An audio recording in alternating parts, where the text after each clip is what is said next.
a Deus pela vocação que assim Ele tem chamado a exercer o ministério sacerdotal, a pessoa do Senhor também que me confiou a área pastoral para que desenvolvesse os trabalhos, para que atingisse este momento de muita importância na cidade de Uberaba, na nossa comunidade, a criação e instalação pública e canônica da nossa segunda paróquia de Uberaba de São João Batista.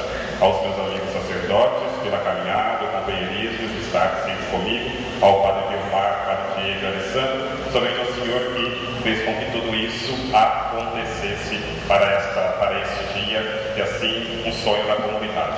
Aos meus pais, que sempre têm me apoiado, também com os meus sobrinhos e minha irmã na minha caminhada.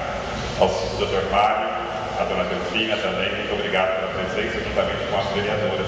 E a todos vocês, querido povo santo de Deus, muito obrigado por realmente assim estarmos unidos para que este momento pudesse acontecer. Não aconteceria se não fosse com a colaboração de cada um de vocês. Que Deus os abençoe, aos meus amigos também que puderem estar aqui comigo, me acompanhem na minha caminhada. Deus os abençoe e possa retribuir muitas graças e bênçãos a cada um de vocês.